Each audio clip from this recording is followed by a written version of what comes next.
At every stage, they had used grossly excessive force against a completely defenseless civilian population.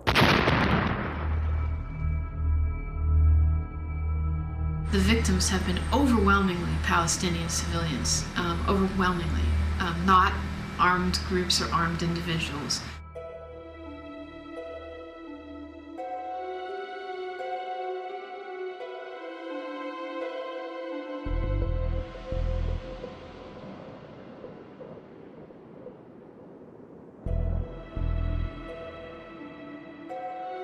Israel has established all of these checkpoints within the West Bank, which require Palestinians to wait hours and hours to go very short distances. Just the freedom of movement, it's something that Palestinians are denied on a daily basis. The access to Jerusalem, the access to health care, the access to hospitals, clinics, and schools. We're talking about 3 million people who's had their freedom of movement totally stopped. It's a violation of international law, that the right to freedom of movement is a fundamental right in the Declaration of Human Rights. What you have is young Israeli conscripts who look bored. These guys are sitting out there and they're watching thousands of Palestinians go by. They have carte blanche to pull anyone over and harass them for whatever reason. They can detain them for hours, and it's a dangerous situation. The main population that are being affected by Israeli policies is the civilian population. Those population who is not being involved in any attacks against Israelis, civilians or the army. During this time of closure, unfortunately, there have been lots of bombings, lots of attacks. The closure is not meant to deter suicide bombers. It's meant to punish and put pressure on 3 million civilians. People do not earn anymore because the majority of the Palestinians used to work in Israel, and the majority of the Palestinian economy was based on the income of people who were working inside Israel. Now they cannot go into Israel, so tens of thousands of families just lose the source of income that they had.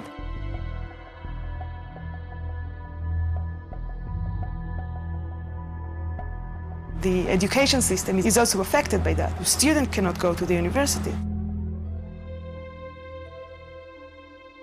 Birzeit University was subject to army closures for something like 18 times.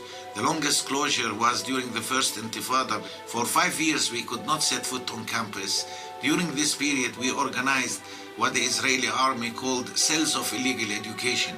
We were teaching in apartments, in rented flats, in churches, in mosques, in gardens, in cars, and we kept our infrastructure. Even this attempt to minimize the damage and to keep the university going, they attempted to crush it. I went to college in the States and I found it very differently. Your biggest worry about in the States is if I'm gonna pass my class, or I hope I have a lot of friends. Over here it's totally different. You have to worry, oh my God, would I be able to get to school? Is there gonna be a checkpoint? Is there gonna be a demonstration? Am I gonna get shot at? Is there gonna be tear gas? So it's completely different. Here it's just you don't know if you're gonna live or you're gonna die, you know? You're going to school as if you're going to fight a war. You don't find a tank in the middle of the road on your way to college. Just the other day, there were 2 tanks and an army jeep, and they're standing there checking your passport and your student visa and all this stuff. And it's just we want to get to school. We want an education. We're humans, and we have a right to our education. In places like the United States, people cannot understand what's going on because simply the experience is beyond their frame of reference. I can't study at night because my bedroom light is going to be open and then across the street from their settlement. They shot at me. I was reading my biology book. I was studying for my midterm. And my mom and dad are like, no, get out of the room. Because they started shooting. I was like, no, Mom, I want to get an A in the class. Let me study. So I'm sitting there and all of a sudden you hear something on my bedroom window. I was just like, okay, maybe I should go downstairs. I couldn't study for my test. It's I tell my American friends, I was like, do you understand what I'm going through? The amazing thing is not that you have cases of suicidal students. The amazing thing is the bulk of them, they try to carry on in the middle of this mess as if life is normal, as if they want to celebrate their graduation and they want to build their life and they want to carry on. That's the other part of the coin. The root problem here is occupation. Everything else emanates from there.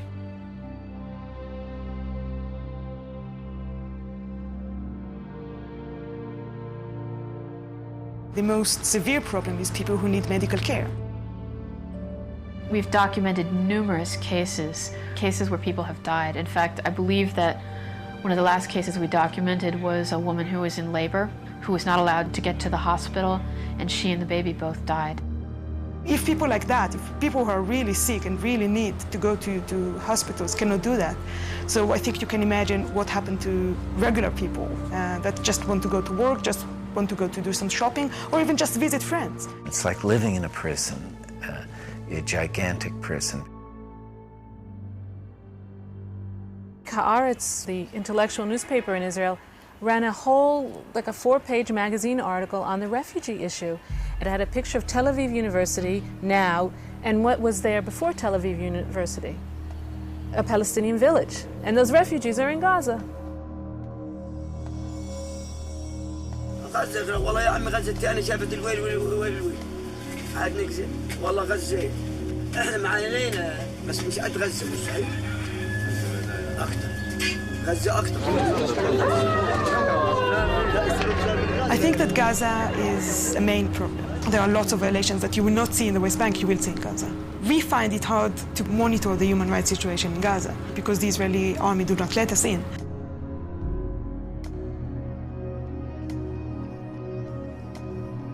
Palestinians in Gaza had been under Israeli military control for over 38 years, where 1.3 million Palestinians were crowded together to make room for 8,000 Israeli settlers.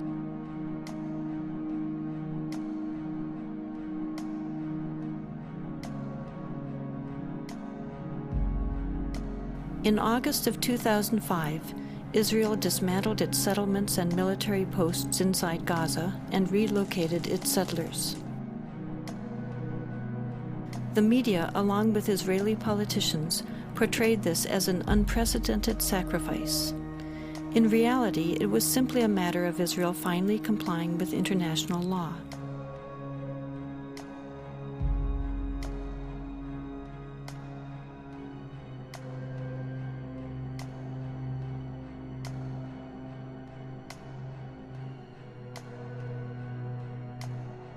Although Israel's presence inside Gaza is no longer visible, Israel will still retain ultimate control over Gaza's borders, coastal waters, and airspace, creating a virtual prison. Refugee camps, even if there was no conflict with Israel, are just humanly horrible. They're so overcrowded. And you have 14 to 25 people living in a space.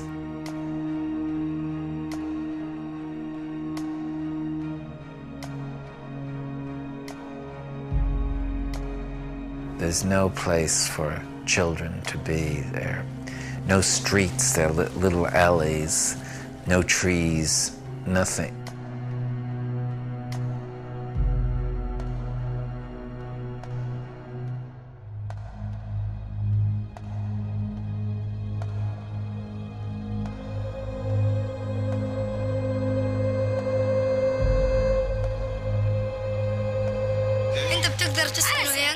تسكن هنا تتدرج لأنه المواقف صعبة هنا والواحد إذا وقف قاعد هنا عطول بتلمس قبل ما يضرب الصاروخ ببقى متلمسين لأنه كل ما يضرب الصاروخ بتشقق الحيط.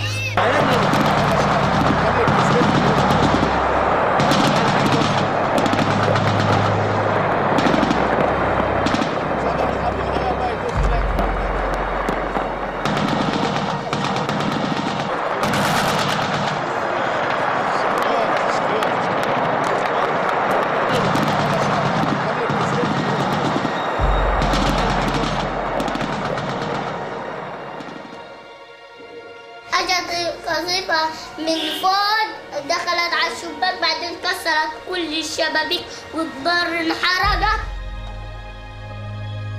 ليش هم كسروا أغراض كسروا لعبة لسه في إلي كتير أغراض ساعوا كله رميناه على الزبالة والأواعي رميناها على الزبالة بنشحت من دور الناس هي أواعي للباس وحتى الأكل اللي بناكل فيه ريحته غاز ومش راضيين نصيب أواعينا وهينا لابسين غاز لو تشموهم أواعينا خلي اليهود يجوا ويشموا أواعينا ويشوفوا دارنا كل ما نيجي نتحمم في الدار نيجي نعمل نيجي بنشوف الريحة كلها كتلاتنا كتل هاي الأواعي شوف ها ما لمناهم مش غير شم غاز ايش بدي اسوي حتى نظارتي اللي ابويا جاب لي اياها ما فرحتش عليها حتى الاسوره اللي امي جابتها الحلب الخواتم ما فرحتش عليهم كيف بدي افرح عليهم والعقد وهداك كيف بدي افرح على اغراضي انا نفرح على اغراضنا بايش يعني اطفالنا مش عارفه تعيش ولا احنا عارفين نعيش يعني عيشه ايش بدي اقول لك كلها خوف ورعب عايشين في الخوف والرعب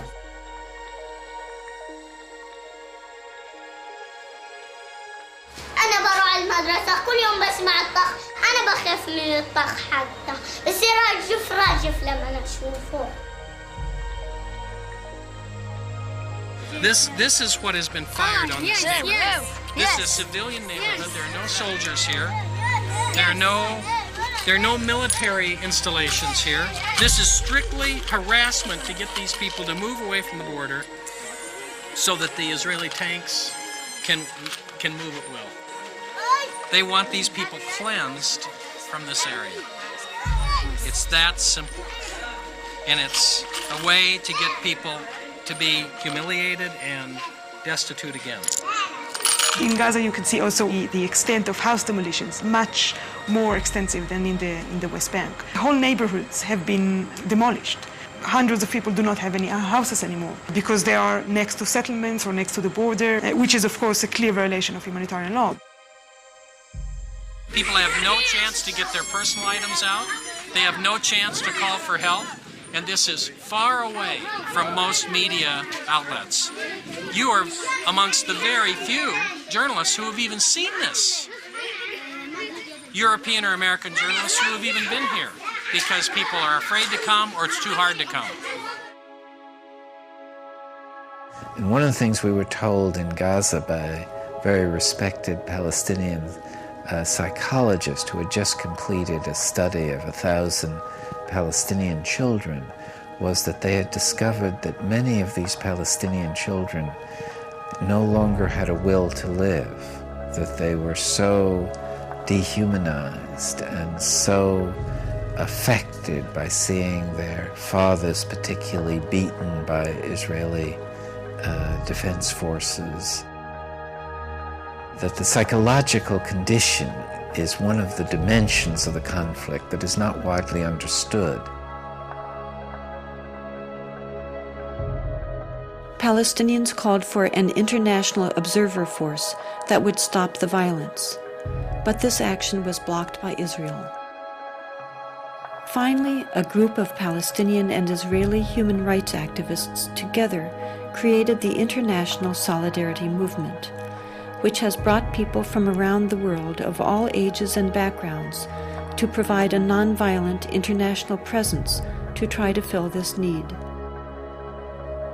Rachel Corey, a 23-year-old American student, went to Gaza to join in these efforts, sending back emails to her parents. I have been in Palestine for 2 weeks and 1 hour now, and I still have very few words to describe what I see. It is most difficult for me to think about what's going on here when I sit down to write back to the United States. Something about the virtual portal into luxury